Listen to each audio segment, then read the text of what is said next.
Hi guys, Hayes88 back again with another setup video. This time I reckon my knowledge is a little bit better on what these cars actually do when you make certain setup changes. This is mainly for the guys in RRL who struggle to get going or who want to come and join us and get going but are a bit daunted by the task of setting the car up.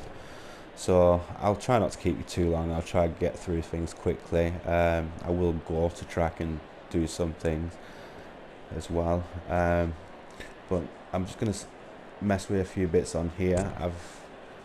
I've messed with the toe because the toe was set up at minus 0.5, which the tires, I'm guessing, will be pointing inwards on themselves quite a bit, so I've taken it down to 0.2, so I'm guessing 0, they're going to be perfectly straight, so I've just got it slightly inwards on itself. I'm guessing if I've got it too far inwards as well, I'm going to lose speed in straight line, but it will be beneficial in turns. Generally, I never go higher than 4.2 front camber. I have added a degree of caster. It was at 10.2. I've added that, just a click. I generally find it helps a bit with front end. On the rear, I'm just going to adjust the toe because it's a setting I've always been accustomed to in racing games throughout the years. The rear camber I'm going to take down a bit because I don't generally run that high rear camber. I only ever go 3.7 and that's at Zandvoort. The traction control and ABS, personal preference, but anything lower than 2, you're either mad or you just enjoy the battle with the car. Generally, to be quick, you've got to use the traction control and ABS. If you have a look at the graphics there, it tells you when's best to have what setting. Looking at that, so you want ABS 2 on brand new tyres. And if you have a look at your tyre bar at the top, when you first come out of the pitch, you're going to have a green bar or green graphic on your tyres. Obviously, when they go orange, they are rubbered in, so you could probably adjust your traction control to the track conditions actually. So obviously, if the track's rubbered in, you'll be able to get away with running traction 1 and so on. But if it's green, like in the practice session that we're in now, it's saying track's optimum, but it's probably for track temperatures and stuff is that, but that bar there is how you come out, well, how the track presents itself at the beginning of a session. So it's better to run on 4.3 unless you're an experienced driver who think they can get away with running lower settings. And that just generally tells you when you're going at the bottom, where that obviously your tyres are 3mm brand new, and as you start getting, I've never had this yet, but as you start getting towards 1.5, the tyres should turn orange, and then ultimately the colour you can see at the end there. Fuel and strategy. The brakes, when I started, they were on 2. Brake pads 2. They're generally for running endurance races, anything beyond an hour. Brake pads 1 are for anything under an hour. Brake pads 3 I've seen used in wet races, and brake pads 4 are really high wear pads, so you can simulate brake wear as you go along. But I've never ever done an endurance race that requires me to change my brakes, or I've ever got to a stage of needing to change my brakes. Mechanical grip. This I've just set up as well. I forgot to press the record button. So what I've done here, I like to run a stiff front on the anti-roll bars, which is not very friendly over the curves, but I try not to go near the curbs all that much because half the time on this game it's rained and you can have a bad time. But if, as you can see there, how the steering ratio is quite lazy on this car, I will turn it up slightly because it's my personal preference. I want the car to respond when I make inputs, and I don't want to have to turn too far with the wheel and potentially get clipping on my wheel. But as you can see there, left front wheel rate, bump stop rate, and bump stop range. So, and if you have a look towards the car in the middle, you can see the suspension springs and the various coloured lines. So the closer the red, yellow and green lines are together, generally the better. So for example, I started, and this is how it was on 65, I think. This is how the Lamborghini came set up on the rear. If you have a look at that, the red line is really high, so I'm guessing the suspension has a long way to travel there, so it could potentially be having a car that's like Buckaroo on the back, I guess. So we found that if we have these further down, especially in rear engine cars, it gives you a hell of a lot more stability. I've got the anti-roll bar on soft, simply because this is always the way I've had it, the way I've driven, but I've got it on value 2, just so it's slightly stiffer, so I don't risk losing the back end too much.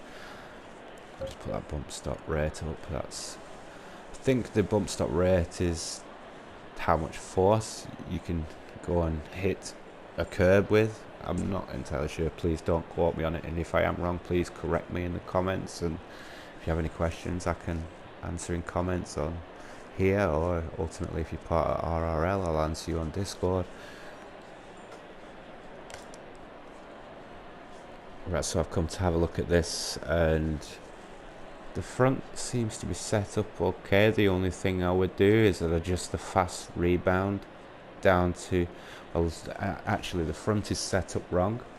If you can see here, the damper setting is, the bump is higher than the rebound, so I'm getting like the value of compression is higher than the value it can rebound at, so that is not really good for your car setup. So, and these stand for, if you've got bump, if you look to the white paragraph at the right, it'll tell you exactly what they do.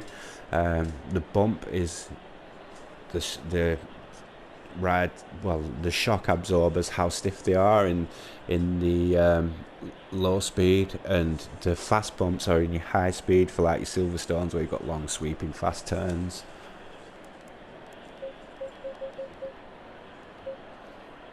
But over time, as you become more experienced, you tend to understand what these cars are doing. So that's kind of set up right now. You don't really, well, it wasn't wrong in the first place, the fast rebound, but it just seemed a bit strange having it all the way up there. You don't really need to travel all that far back up there. The rear suspension shocks you kind of want to keep stiff, again, because linked with the suspension, you don't really want to be dropping the back end, as these cars are prone to do. So we're just making sure we can keep the car nice and stable. It will be trial and error, but what I'm doing here is pointing you in the right direction. I'm not setting the world alight with lap times here. We're trying to get the car to behave how we want it to behave. Ride height, though, quickly, the brake ducts, they're set up wrong. They're really open. They're giving me a lot of drag. Generally on the rear, apart from at Paul Ricard, where I have it at 1, I run brake ducts 2 on the rear and brake ducts 3 on the front. Not only am I closing the brake ducts up, I'm also keeping the heat within the drum a lot better, so you don't end up with blue brakes arriving at a corner after going down a high speed straight. I have forgotten something which I will go back to quickly, and I'll go back to that again. Preload differential.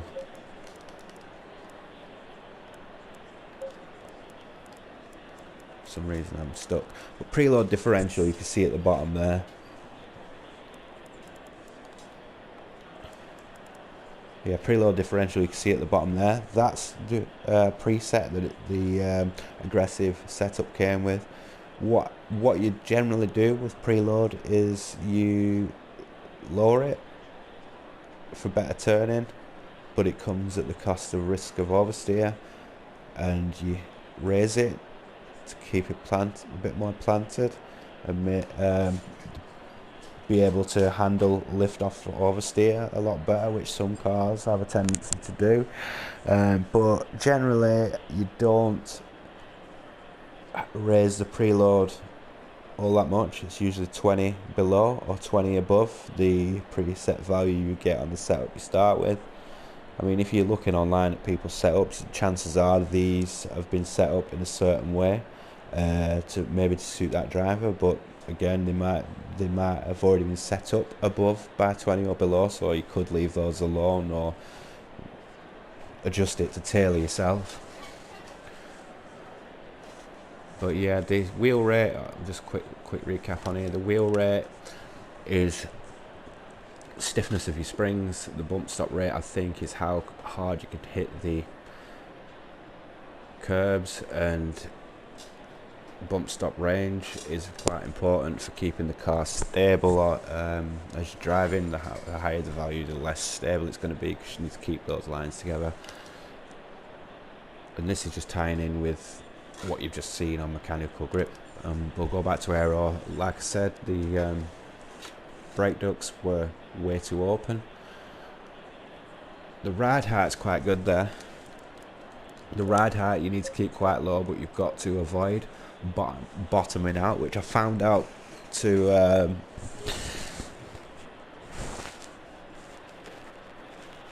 be really what's the word, compounded. Like, I was hitting every bump last night because I forgot to readjust this with high fuel, and every single bump I was taking, 6 times out of 10 the car was going round. So generally with cars with bumpier tracks like your Silverstones, your Mazzanos, you want to have your ride height a little bit higher up, say, but you've got to compensate with the front. But if you notice at the bottom, this is also adjusting the aero variation. So if you want the car to get a aero flow of the front, you'd put a higher rake on the car, so the front is pushing a bit further down. And if you're in, say, for a Porsche example, where the engine is on above the rear wheels, that means the car's not really got space for a diffuser. Likelihood is this is the case with most rear engine cars. So what you will have is a higher wing on those cars by regulation. So what you'd have to do is, with, say, the Porsche, or if it's got a really high spoiler, you would take that down. And if you notice, the aero value is, again, it's moving. So right now we're taking aero off the front of the car.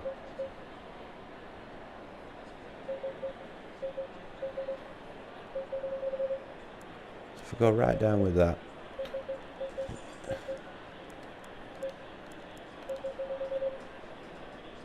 I think the minus is on the front, and the positive value that you can see reappearing at the bottom, that is aero on the rear. So we've got a emphasis on the rear here, and what you will need to do as well is play around with your aero, find what you're happy with, and then if you've still got issues like the car spinning out on you, the chances are you could have the floor too high, say up at 70, and there's a lot of airflow under the car causing it to unsettle because the floor is not sort of fully sealed, so to speak, and your wing isn't generating enough downforce. So you can just lower that a bit, but if you're in a race, be mindful to adjust the front suspension to accompany this, so you don't bottom out over bumps like I found out last night at Silverstone. I don't really want to go on much further, but I'll have a couple of quick laps and I'll just see how it feels now after making these adjustments, and hopefully the car behaves a hell of a lot better. I just wanted to adjust that, and now it's letting me back in to adjust that. There are still a few glitches in this game which are a bit annoying, but I'm guessing they'll get ironed out over time. So I want to go a bit stiffer on the rear there. Confirm. And we'll just do a couple of laps and see where we're at, and then we'll wrap up if I'm happy with that. Or if there's a problem that I can pinpoint right away, I will go back to it and address it, so you guys get to see it.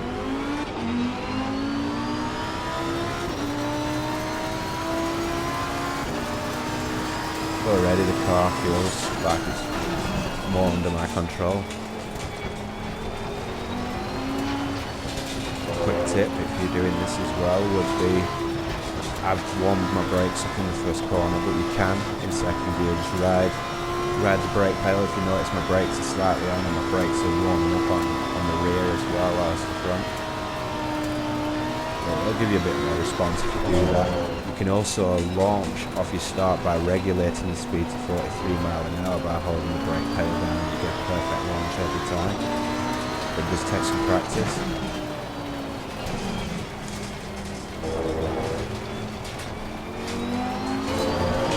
Already this car feels so much better.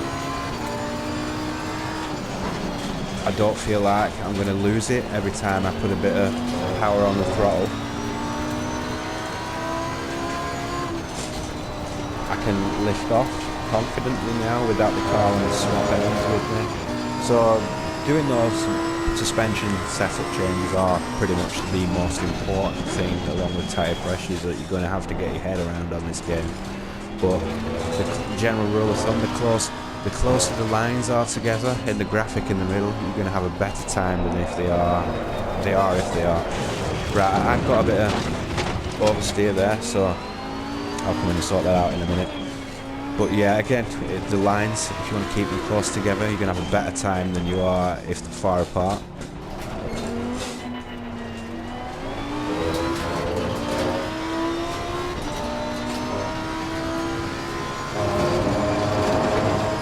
Car feels great, but I just probably got a bit too little ride height, and maybe it's a bit too soft on the rear anti-roll bar.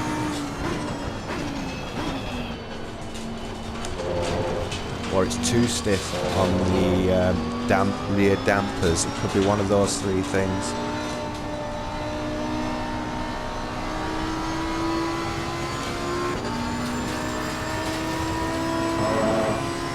Or if you make all these changes and still having these problems, it could even be the way you're driving the car. I'm not saying you're driving the car wrong, you just might have to adapt to the car rather than adapting the car to you.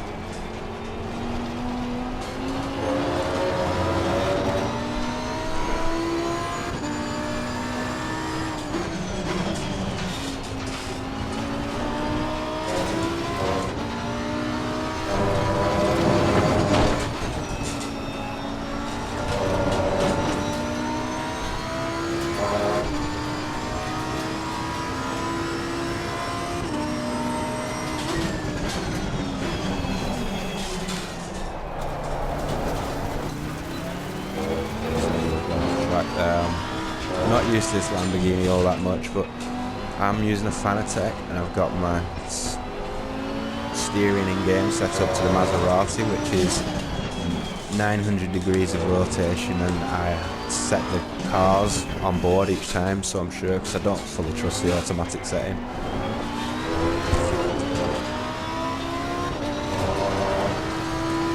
But yeah, I've got so much more confidence to lean on this car now.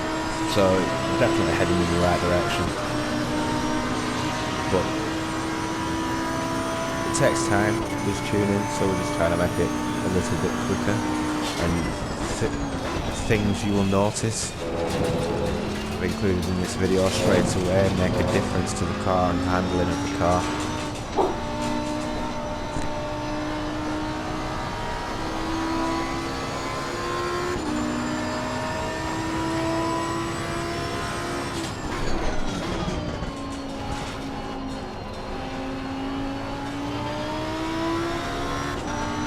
It does feel slightly understeery in a couple of corners, and this can be sorted out by,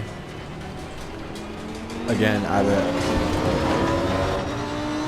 upping the value of the rear anti-roll bar, or you can do it by slight adjustments to your rear ride height, and it's bringing the ride height up a little bit.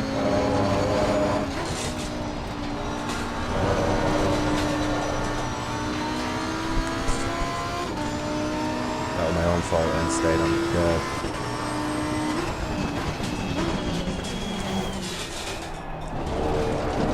As you notice, I'm still taking the same braking distance, so I'm just having a bad time trying to talk and drive at the same time here. But right, so we're going to sort that out now.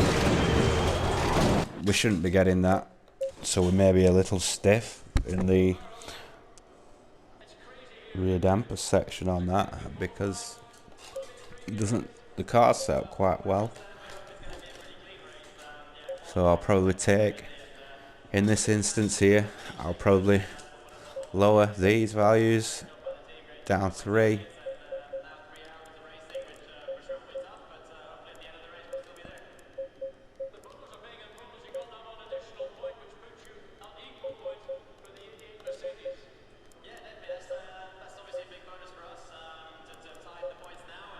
And then just lift that ever so slightly.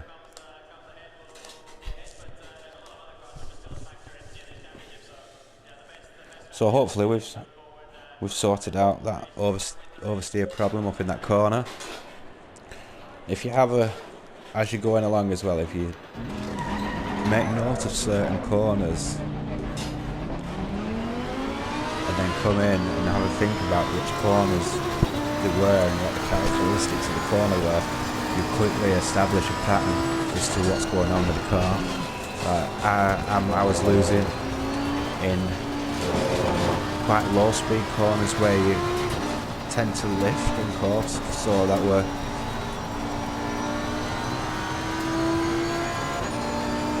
not the preload differential, but more likely how stiff the rear ride was then. But we'll see. We'll not make judgment on the first lap.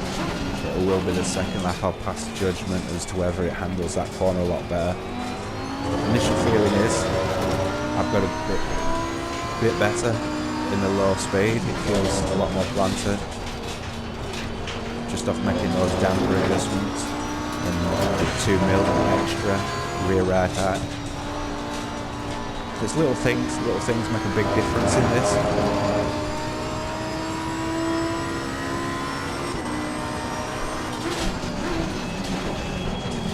Overshot it.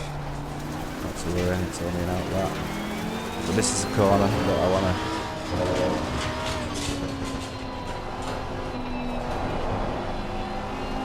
Great, that's absolutely awesome.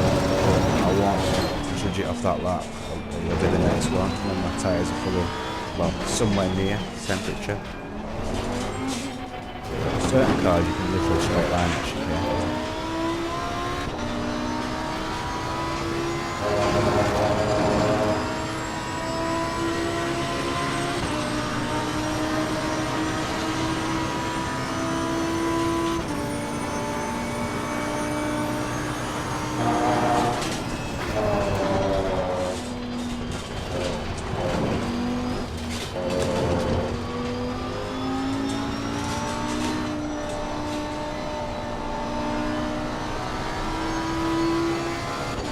You've got to be mindful not to just soften some of these things or stiffen them too much.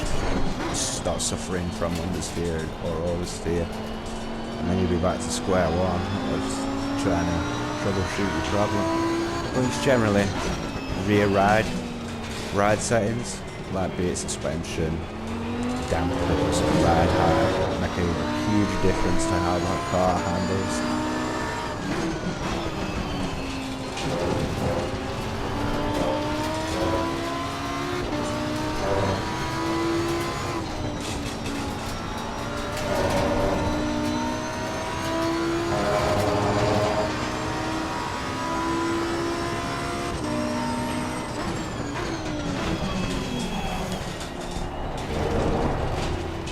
Car feels so much better.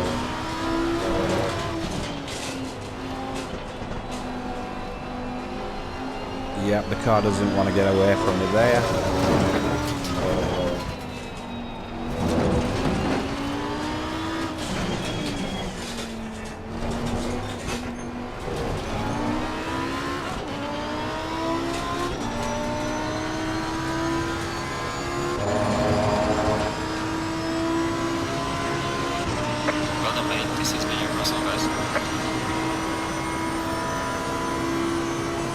probably do a 146 if I carried on, but it does take time to perfect a setup. I'd say at least between 3 to 5 hours of your time to perfect a race setup or a quali setup. It's not a quick thing unless you really know what you're doing or you have a lot of time on your hands. I mean, I'm usually little by little doing a bit by bit each day, because you find new things out each day. But I'm gonna quickly recap on this. So when you get going, if you look at the sides, you've got last readings. You can utilize those on your installation laps, so to speak, or your out laps. Do 3 or 4 laps, come back in, have a look at the PSI hot readings, like the OMI, the outer, middle and inner. Those are tire temperatures. You want to keep them kind of grouped together, similar numbers. They are there, that's not a problem. They won't become a problem either, but if they are completely polar opposite ends of the scale, you've got a problem waiting to happen. Again, I don't go much. Well, if you have a look at those toe settings, the wheels are quite straight, the front ones, and the rear ones point slightly outwards. But I've got that's my max camber I'll ever really go on the rear. That's my max camber on the front, pretty much. I'll only ever go up to 4.2 or 3 for certain tracks. Electronics.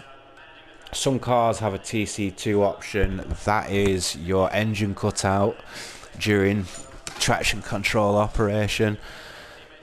So you generally have that at 2 if you do have that setting on your car. 3, generally decent settings for traction control. Some people 4 if you're a beginner, just to get your head around it. Always make sure you've got brakes 1 on for anything under an hour, brakes 2 for anything over an hour, and 3, wet weather seems to be the way to go with that. Your car will have engine modes as well. It's up to you to find out which is best. There are documents online that states ECU mappings, steering locks, which you'll have to adjust each race. But mechanical grip, this is very important. As I said, try and keep the lines as close together as possible, and you will find these by adjusting the setup as you go along, that they will come close together, and you just work on that car if you have it in a certain area. I mean, I will just back out of it. I will save this quickly because I quite enjoyed that setup, so I will back out and set it to the default preset so you can see what we've changed, because it's quite a bit.